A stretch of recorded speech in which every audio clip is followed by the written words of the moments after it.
Hi, everyone, and welcome to the fifth session of today's agenda for Fab Month, basically a celebration of people, projects, and places from the Fab Lab Network that have stood the test of time and that are continuing making impressive work throughout the Fab Lab ecosystem. Today, I want to introduce you to, oops, that's not the one. Oh, now I need to find it. Okay, Fab Care, sorry about that. Today I want to introduce you to the Fab Care. I want to call it global initiatives because it started as this little hub with assistive technologies, projects within Fab Academy, and has grew into a bigger initiative where people are trying to make a difference through healthcare and through mental health and through all the different health derivatives and how to best apply these practices into digital fabrication. So with that, I'm going to leave you with Adriana Cabrera, one of the co-founders of Fab Care, that will walk you through all the different speakers and initiatives that are going around this initiative. Adriana? Thank you, Norela. I will just start to share also my screen, but also thank you for enable us to present this session. I just have maybe Enrico, could you share the screen if possible? Because otherwise I have to leave the meeting. Oh, sure. Let me see. Just a second. Here it is. Hello, everyone, in the wild. Yeah, so in the meanwhile, just introducing myself and Emilio, Enrico, sorry. My name is Adriana Cabrera. I am a maker and and co-founder of this group. Enrico and me are the ones who start to work in the last years, actually in 2019 during the FAB conference in Egypt. After many of activities around health and care, we start and decide to think about a group in which different Fab Labs could work together. So could you go to the next? So yes. Today we would like to do an intro, and we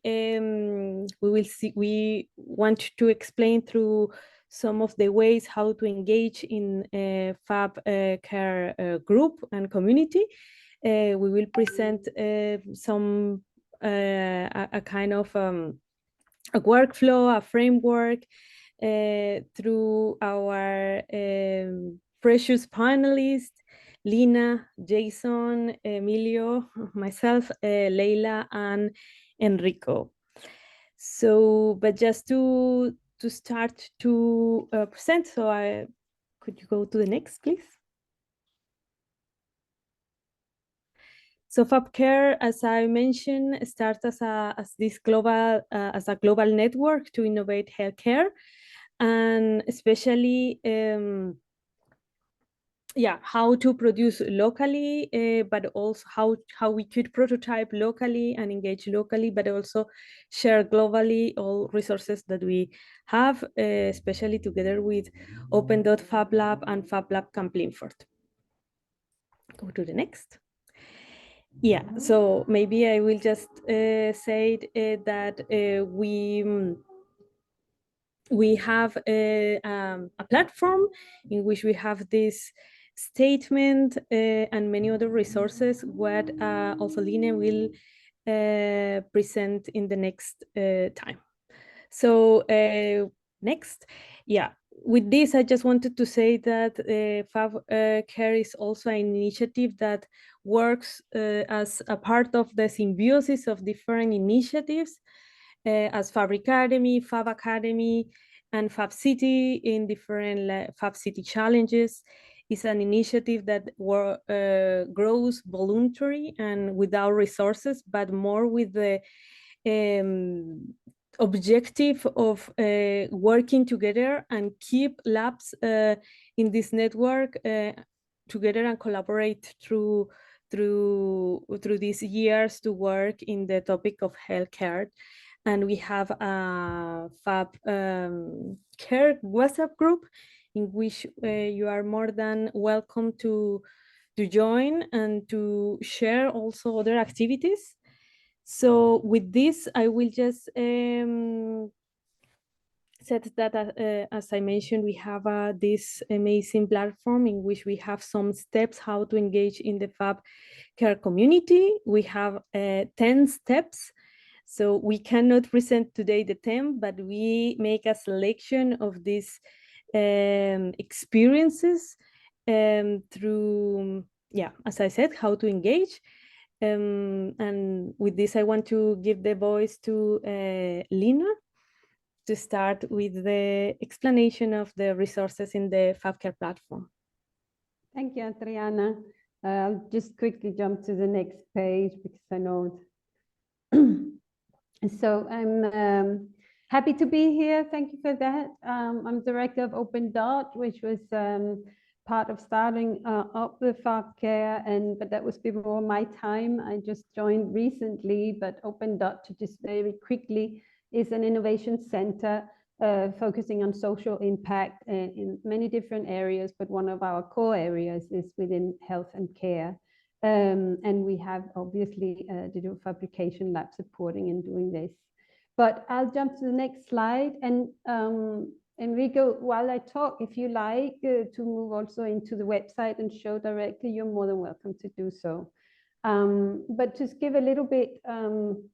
So Fab Care is an online resource that primarily poses the question to Fab Labs and its users, and what can you do as a lab to innovate the healthcare sector?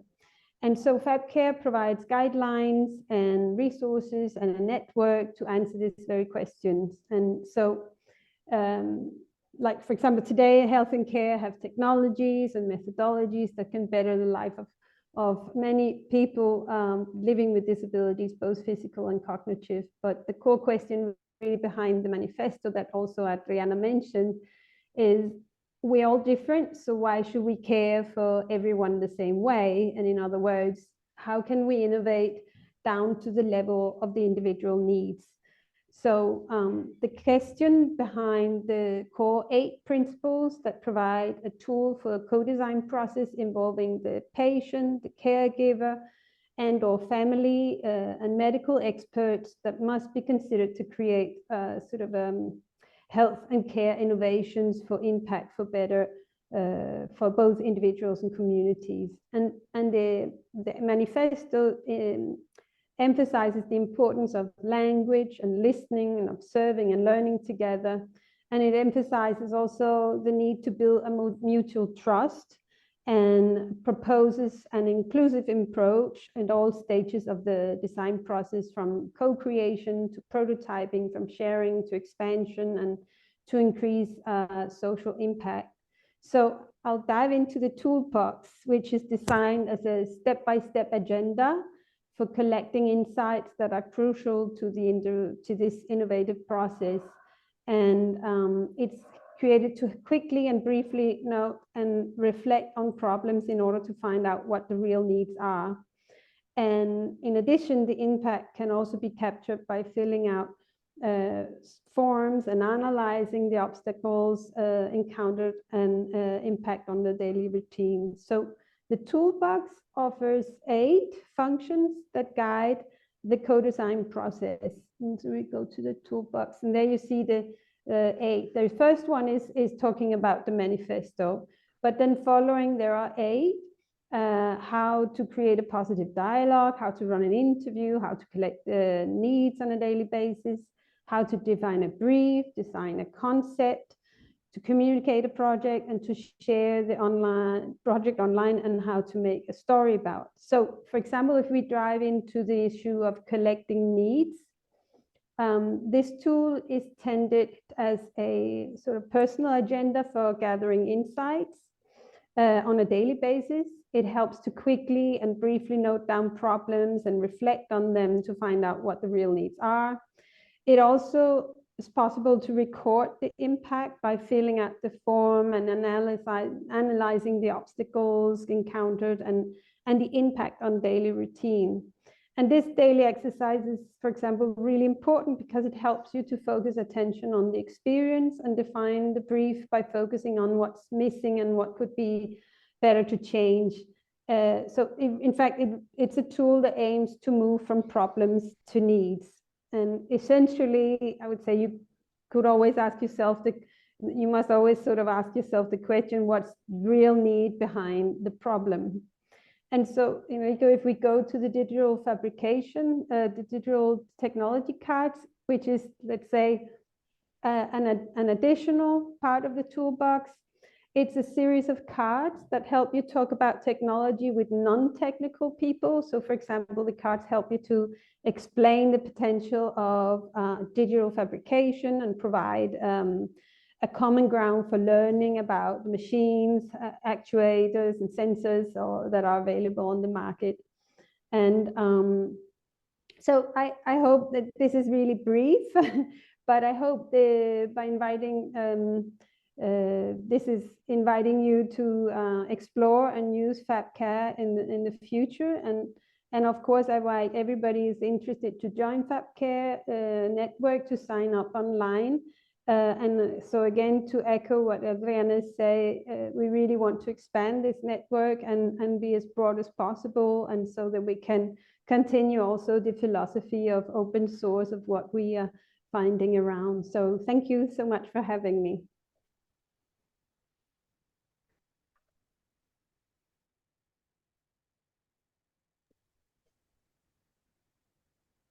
Thank you so much, Lina. I think that resonates a lot with what is our purpose in Fab Care. We invite our next panelist, who is Jason. And yeah, thank you so much, Jason, to be here. The floor is yours. Thank you, Adriana.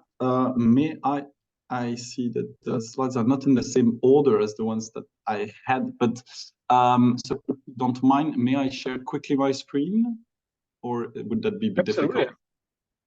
Go for it. Fantastic, thank you very much. Here I go up. Voila. Good. So go back to the initial. So as a quick intro, my name is Jason and I'm a maker. But I'm also a biomedical engineer, which means I work with people working on medicine. I'm based in Belgium, and what I'm talking about is not about my job in Belgium. So in 2020, after I was stuck during COVID, but I started working on manufacturing PCR device for malaria, and it quickly turned to developing them for COVID. But I was hooked on building something for malaria because it's a big public health problem. And then I did the Fab Academy in 2021, and then end of 2021, I moved to Africa to to see what I could do.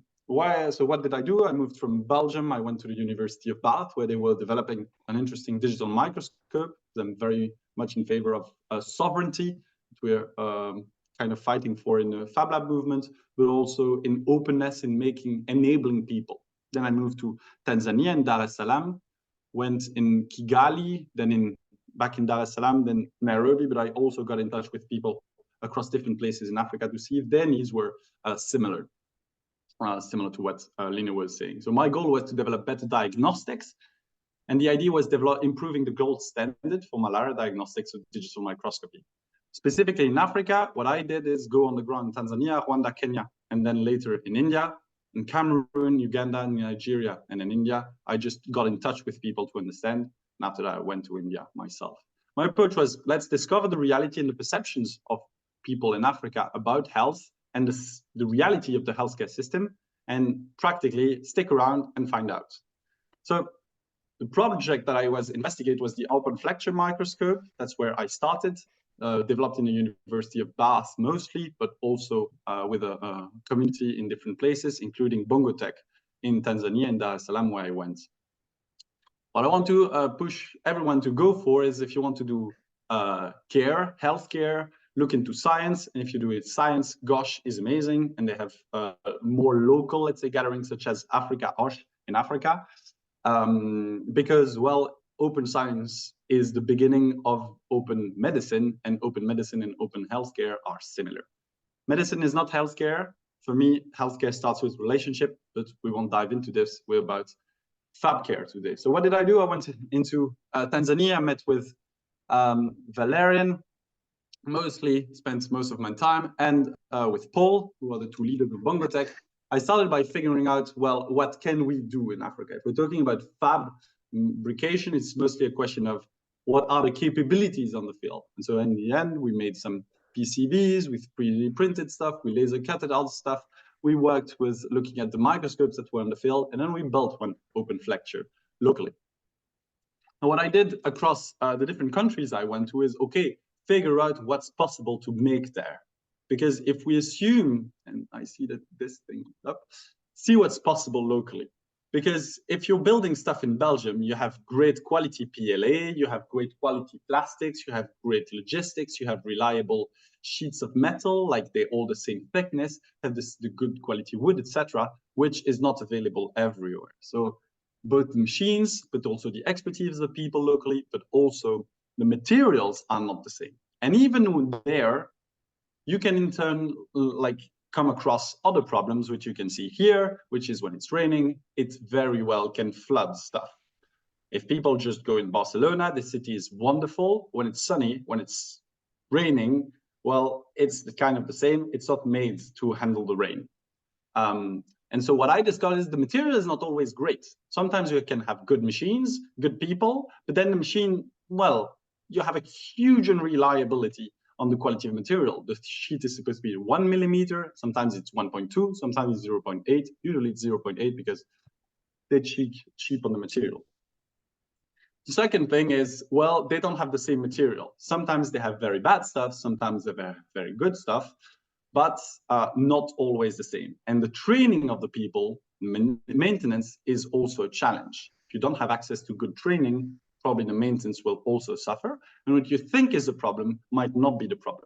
Many people trying to diagnose malaria try to think that it's actually because they're poorly trained in the analysis of images, but sometimes it's just the preparation of the sample, which is the problem, which is both linked to the training, what is the right way to prepare a sample, but also to the material on hand. If it's too hot, too cold, too wet, whatever, or just the logistics aren't there, you can't prepare the proper sample, so you can't analyze the sample once it's done. Or sometimes just the microscope is just way too expensive and sucks.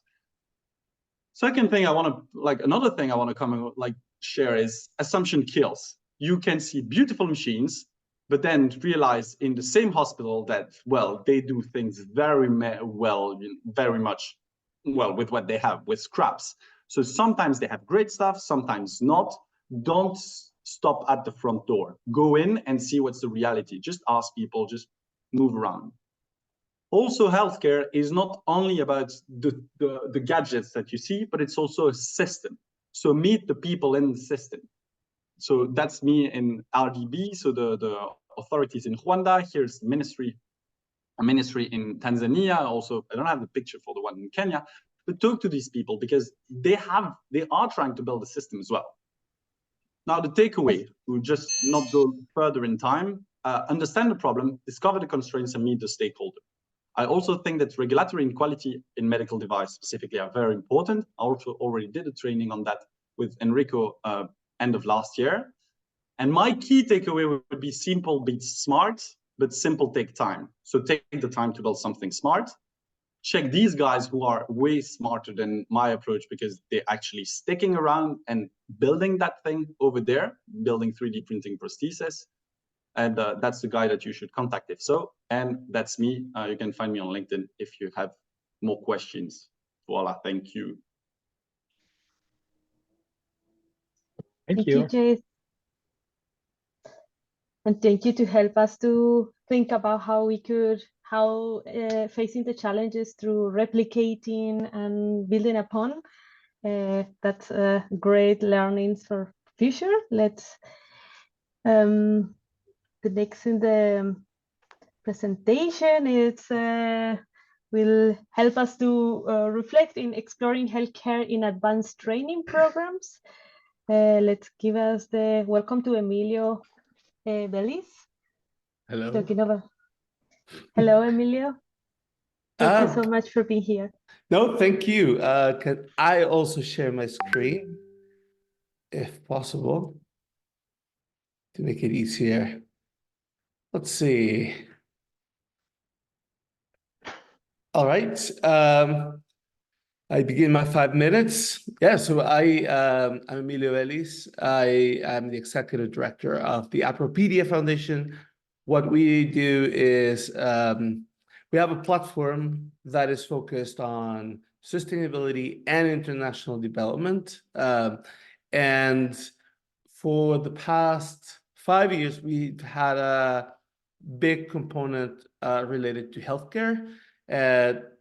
Previously, we've done lots of technical work. For example, we worked with a bunch of volunteers to make a compendium of global health devices. And then more recently, thinking about organizing information related to surgical simulators. How can people teach, especially in low and middle income countries, these very specific skills? For example, we created the NREMT module for EMTs in California. And you can go, for example, on Appropedia and practice lots of different types of skills. And we, from there, moved into building simulators. There was a big competition, all of this funded by Intuitive Foundation. This is the winner of the big $1 million prize. This is a simulator that can be replicated with cardboard using digital fabrication nowadays, and it's being used to teach procedures in Ethiopia.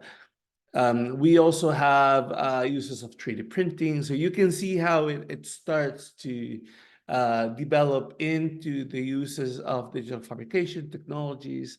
But there's this big problem, which is the doctors don't like innovation sometimes, and there's a big reason for that. And that reason is that there's lots of regulations in the things that go into medical education, into medical practice. So sometimes you say, oh, you have 3D printing, but we don't like this. So lots of the discussion that we had was in that direction. And we have some really good results.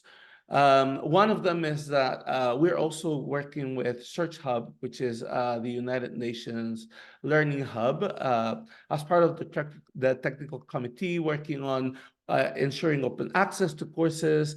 And many of these courses that use maker technology have entered their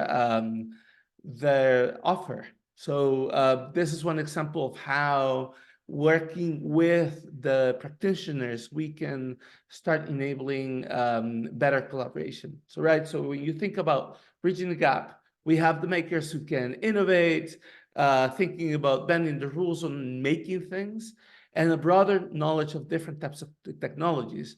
And then you have the specific needs of medical practitioners who need to ensure that whatever is being used in practice or in learning follows specific requirements, regulation for different countries, and is trying to go into the microscope of what people can learn to do. especially when it's a life-saving procedure. So when we started thinking about who would use all of these systems, we thought we could come from very specialized to teaching the practice to a lot of people, to that anyone can build these skills. And makers, biomedical engineers, for example, or people who work in labs, are able to facilitate, create, and repair all of these systems.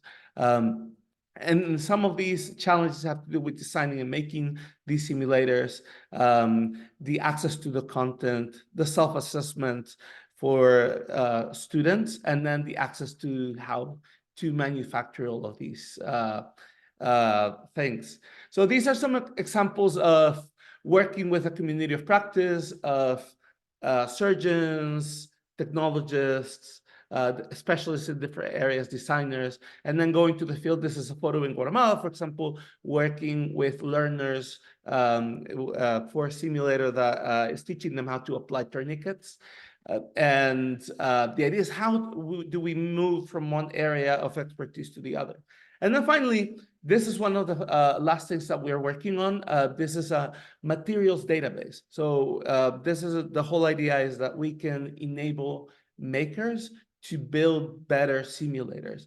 And we're trying to work with surgeons to know what kind of tissue or structure can be modeled, and then think about different materials. So this is a mock-up that we're building on Appropedia, and we expect to have many entries of low-cost simulators that anyone around the world, for example, can use to simulate bone, simulate blood, simulate different structures to build these tools for teaching specific skills. So sorry, Emilio, 30 thank you seconds. so much. So these are some of the links, and if you have access to a presentation, I invite you to go and learn a little bit about the work that Self has done, because it's a bigger community.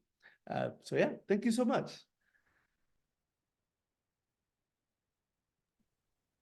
Thank you so much, Emilio. And I think that there are bigger ideas around, I mean, a bigger work more than the training, of course. And thank you so much for your input. I think it's like my turn. I will try to share. Yeah, now it's working. I have to have the hat, let's say, to now. In jumping in the next, let's say, one of the next steps of this framework, co-design advanced solutions. And I would like to introduce also a beautiful project that is Makeupedia.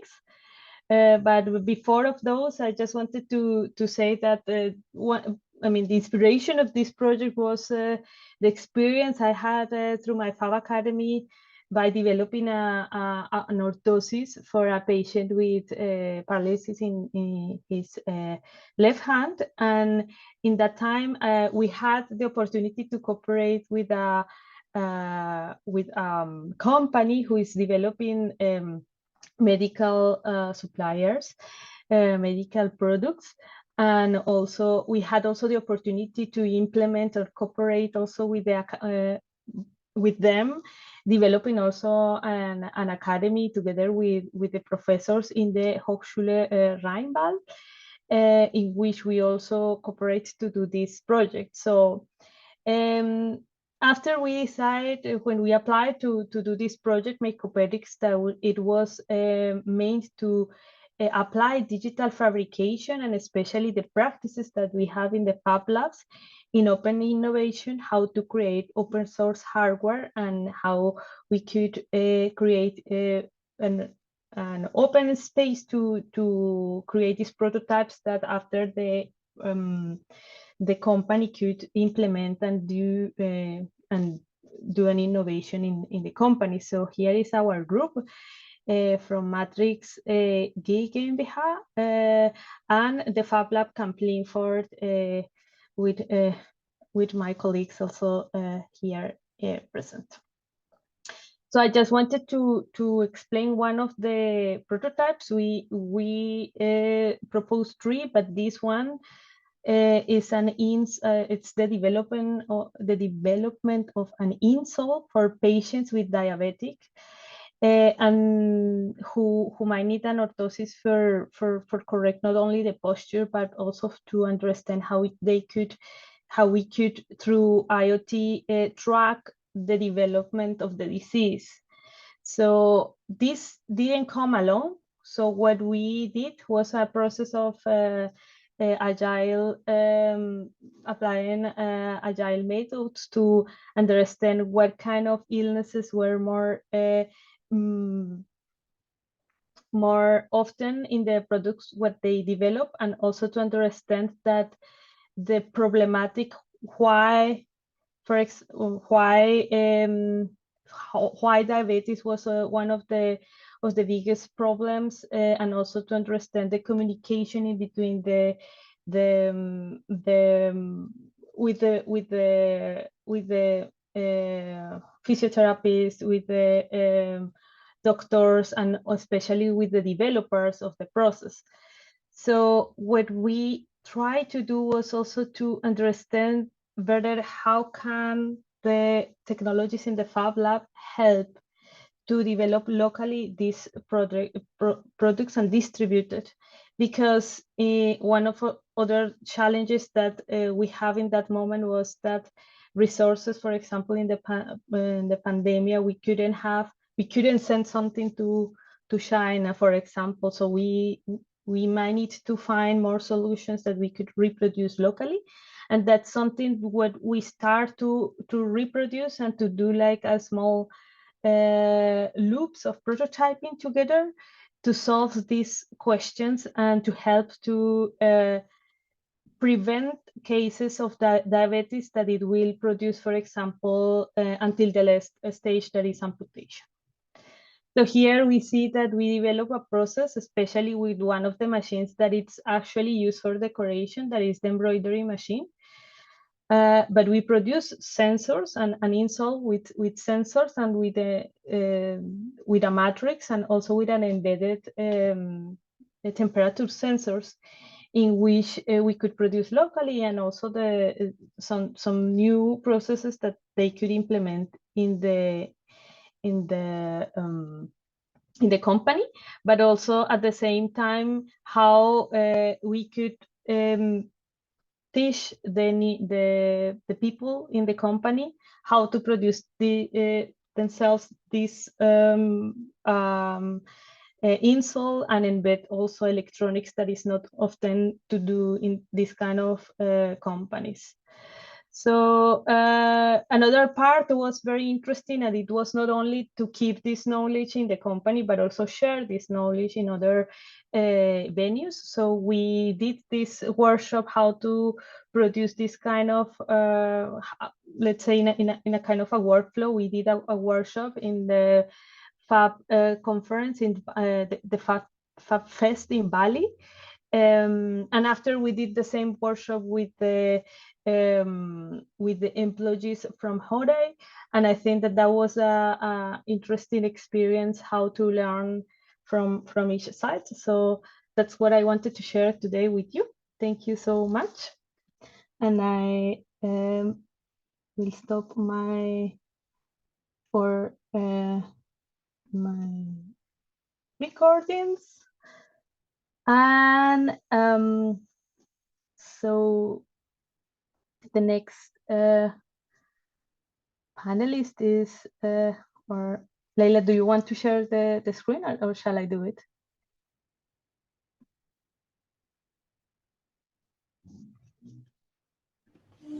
Sorry, it was faster to share it than to unmute myself. So I will just, yeah, thank you so much for having me. I will start quickly. Check out the screen, how it looks. Great. So my name is Leila Younis. I am Colombian, and I am right now based in Prague. I'm a computational designer. researcher and educator. Formerly, I started studying microbiology because of my family's long legacy in pathology and medicine altogether. So this is kind of a dream come true of how being able to be a designer and a maker and also be involved in healthcare solutions. I really like algorithm-based processes and creative technologies, and most of the time I have been focused on lightweight construction and urban and citizen projects, but I had the awesome chance to be part of the Fab Bhutan experiential learning week and challenge hosted by Fab City, as well as various Fab Labs in Bhutan, and the one that I assisted and where I was very happy to meet Adriana and Enrico, amongst other people, was in Voitsenling in the College of Science and Technology, and we're going to check out the video of the winning proposal. So we had a dual challenge of being able to use, or let's say reuse aluminium, but as well being able to deal with the problem that there's very few therapists in Bhutan, and there's lack of, either infrastructure or people or general how can we really foster this community and help out the mothers, the children, the SEND schools. So we ended up doing many different prototypes. Fortunately, our group was very big and very ample, as well as setting up the first STEAM educational program that had a 5-year strategy. We, of course, made some devices that helped people immediately, like this back straightener that helped one single student, carry himself very well. What could we do also is repair and redesign together with another girl who had issues with her walker. How could we repair it? We also worked together with some Japanese delegation that also has a directorship in Fab Lab and works a lot on these custom 3D printed soles. But within that week in experiential learning moment, we also worked together a lot with the existing students of Fab Lab CST and the community, and we taught them how to make different projects and how to make what we called eventually the assistive learning units, right? We have a lot of students who are interested in learning about how to use a laser cutter or 3D printer, so immediately it's easy to tell them, well, make something that becomes an assistive device and a learning device for someone else. So we were very proud of the results, and we made a great, let's say, collaboration and compilation of all of these projects. And that's basically what, let's say, we were able to present in the capital city, is present these 8 different projects that either aligned, explored, tested and iterated, and are later put into a larger platform for anyone to download. And it makes a very different, education experience once you are there with people from 15 different associations, expertise, and you're really able to connect and collaborate with them and compile all the resources that are already out there, but put them into these specific learning units. So as I said, we also at Maker Institute, and the way that we took that international collaboration was making ourselves our own practical course in creative digital fabrication and automation, where we use a lot of these assistive devices or healthcare as a point project in which people can further, make something of impact while learning these technologies, and as well as involving it with the curricula within the own program. So by having this challenge and by being able to take part of this global program, we can then later further convince, for instance, the design department of CHEVEUTE, one of the universities with whom we work with, to embed it in their core curricula of design. And as well, we are very happy to had the collaboration with Enrico, who was here in Prague last Friday, And we're further also designing new Fab Labs and new maker spaces inside of the different universities and or schools, where we really want people to think first about the different types of users. So also how this machinery and these layouts can be taken more into account by doing so. So we want to scale it in several different ways, and also really want to point out that some of the projects in Bhutan have also gained new mentorship internationally. So sometimes within the chat we have a lot of questions and answers from the students and inspiration back and forth. But one of the projects, which is the Braille Wrap, is being part of a master thesis project in Bhutan by a student there. And one of our staff members at Maker Institute is, let's say, an ongoing international mentor. So we hope that the Braille Wrap continues further, and possibly other projects will do so as well. Thank you for having me, and yeah, looking forward to hearing from the rest of you.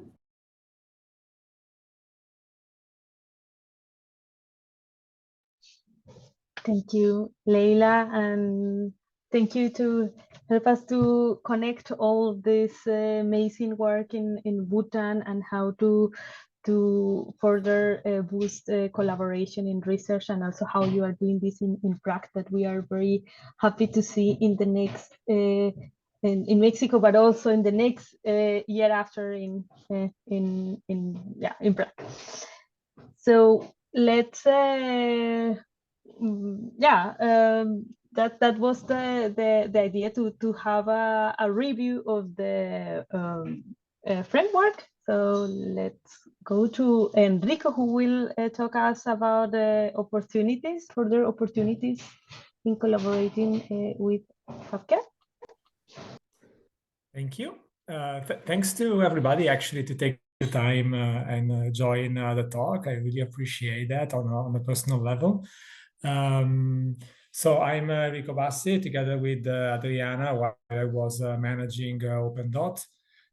We were the one pushing the idea that Fab Lab should do more in the health and care.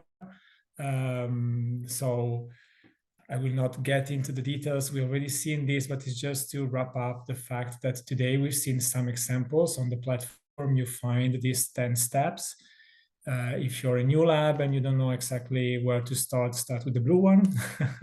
Those are the easier to implement, but also they require maybe less, let's say, experience on the field, while developing the others might be a bit more tricky. But again, Fab Labs can do so much to work together with people. It's a great experience on the personal level. I really love the project that I had the chance to participate in, but also it's one of those areas where the impact, it's easy to see and it's basically immediate. So if you're interested in, just try, start at the beginning, replicate something, run some events, do some training. We are happy to support you in the process if you want to. You've seen some examples, but I will just recap briefly what you can do with digital fabrication in the health and care sector. Of course, you can make assistive devices. We've seen some examples, plenty of assistive devices co-designed with users that you can find online on different platforms. Actually, on Fab Care Network, the first step includes a document that collects 50 different platforms where you can find assistive devices. So it's a great way to start. Next step might be create assistive devices that can be customized eventually directly online. What you've seen is a project done by Open Dot a few years ago together with the foundation. That actually now is so skilled in digital fabrication that they opened their own lab. So they are bringing on this project in cooperation, but more independently compared to before. It's not just about medical devices or assistive devices, actually, as Jason was saying. the documentation and the certifications for medical devices is kind of tricky. A lot is about creating empathy. This was a kit done to experience what it means to have arthritis, and it was used, co-designed with the National Italian Associations of People with Arthritis. It's just another example of how important it is to create connections. The medical trainers is what Emilio spoke about. Again, thanks to some cooperations with the people involved in the challenge, we realized that it's also a good self-sustainable project in some cases. So the doctors calculated the cost of the project, and it's lower than the one on the market, but it's still enough to sustain the work done in the Fab Lab. So explore this if you're interested in that. It was really a great experience to see new applications that we didn't think about. Another case comes from a person that was involved in the challenge that Leila mentioned, Saad, that has a small but super active makerspace in Singapore, and he worked a lot with inclusive toys, for instance, playing games. It's a great way to create connections. Again, break down the barriers between what we define able and what we define disable. But again, it's just words that we don't like that much. Digital fabrication is a great resource to do research. So this is an example of a doctor having an idea for a small medical device. He couldn't do the tests to validate the idea because he didn't have the tools to make those prototypes. We supported the doctors in doing that, and he got the publications and the patent actually to be able to certify the device. But also another great experience to me personally is to use health and care and digital fabrications as a tool to teach students in universities how to involve users and how to make things. This is a project done a few years ago by a group of former students of mine. One of the students' brother had diabetes, so he had troubles to travel. So the brother made a small refrigerator for the insulin pens, so that it was possible for the younger brother to travel around more. And it was a very simple Arduino controlled electronics with an external power bank. So besides the satisfaction of helping out someone that they know, they also had a very clear mission and they knew how to implement it. So these are just some examples of what you can do. So what about you? What would you do in your labs using this approach, the tools that you find online, the examples? I hope that they were useful and inspiring. So we are very happy to hear from you. And if you have any questions, I think we managed to save 10 minutes more or less to, again, hear from you and answer to your questions. Thank you very much to everybody. Rico, I have a question. Like, if people are interested to join the Fab Care community, is it just through the WhatsApp group? Is it through the website? What's the best way to reach you and start connecting ideas? So you can contact directly me or Adriana, of course, if you have any specific questions. We decided at the moment to use the WhatsApp group because it's the easier way to communicate, and there's not just me and Adriana, of course, but a lot of people that are from around the world that we met over the years with different backgrounds and experiences, and I think that that's a very rich community to tackle into.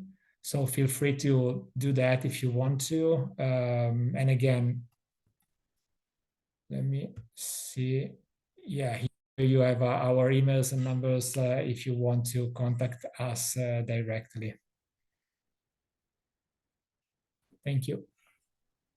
Thank you, Enrico. Do we have any questions? Feel free to raise your hand, show examples, what you're doing. I think this is the time to share and interact. So don't be shy. We know it can be early for some parts of the world or late for some others. But this is the time. I also wanted to, you have been trying to create this initiative 5 years ago, as I saw at the beginning of the presentation.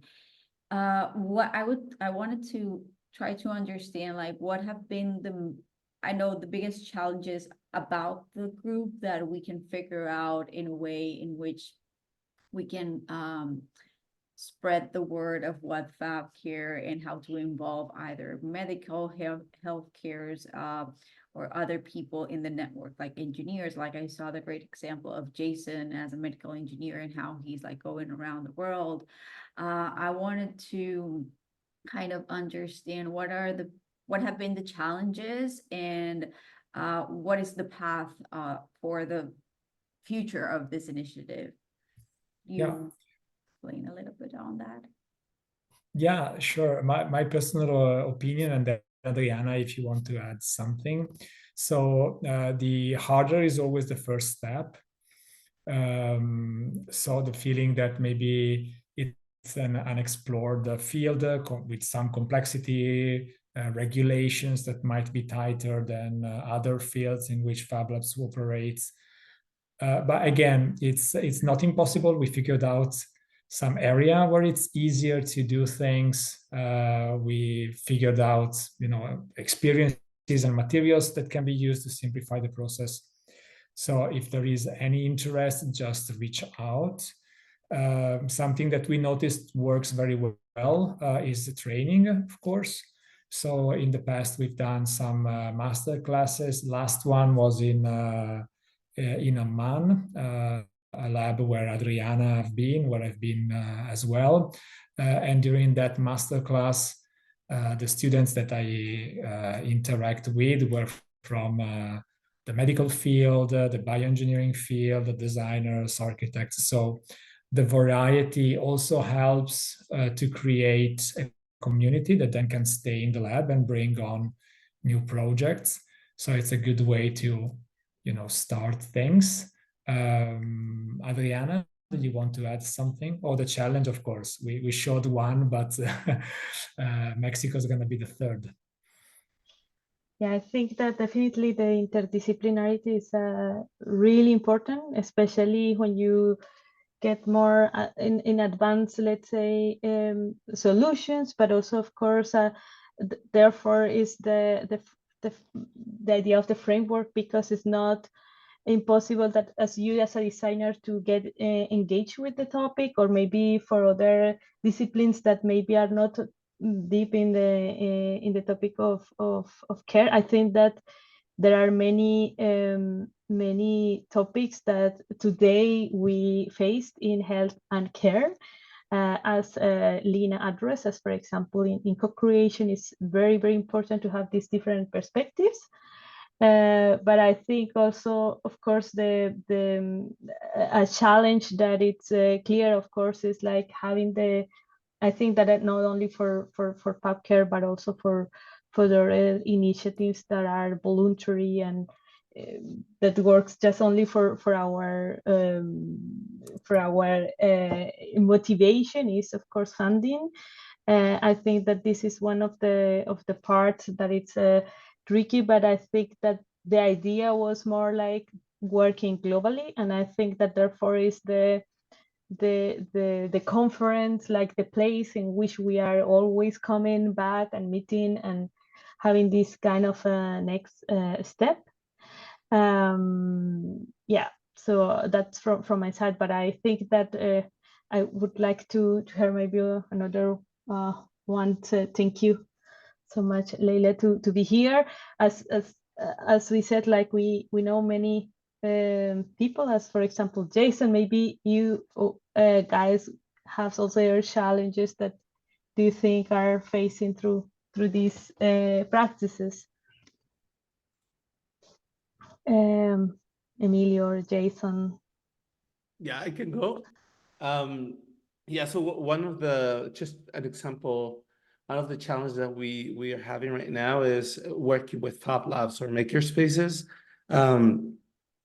Especially because having a surgeon speak to a maker is like worlds apart in the way that people think. I have that problem when I'm co-designing all these systems with them. They go like, "You're thinking like a maker or as an engineer and not as a surgeon." So I think it's important to build this community of practice where you have different people who think differently, and you bring in all different skills to the table, right? And in the end, there are lives or well-being on the line, right? So it's important to center all of this effort into the end goal, different from whether the technology, does it work? But did it turn on? Did it work? So this mindset requires a lot of discussion, a lot of diplomacy, or yeah, like having to understand the needs that sometimes for us makers is not something that we would want. Like, oh yeah, it does work. Why don't you want to use it, right? And that's something that I've heard, for example, from doctors who are not happy with lots of the solutions that were made for COVID-19. Just as an example, right? There's this narrative of, yes, it works, it's 3D printed or it uses Arduino, but then there's the other of, this is not rigorous enough as to be used in human lives, etc.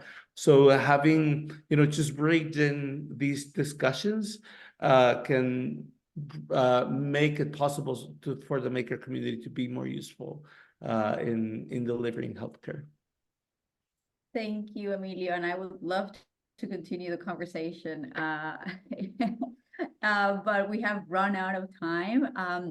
So I want to thank you all for your time, for being here. I know it's Friday, as we are now moving online, but you can check the recordings and check that we have other sessions coming up. This was today, Fab Care, and we will continue on Monday. This is Monday, the 22 of April 22, with the SDG, Fab Labs and SDG sustainable goals, that I think it's really aligned with what we have talked here in Fab Care. I see a couple of filters in Appropedia related to SDG goals as well. So I think it's a really good transition from one session to the other. So thank you for your time, and see you in our next session. Bye.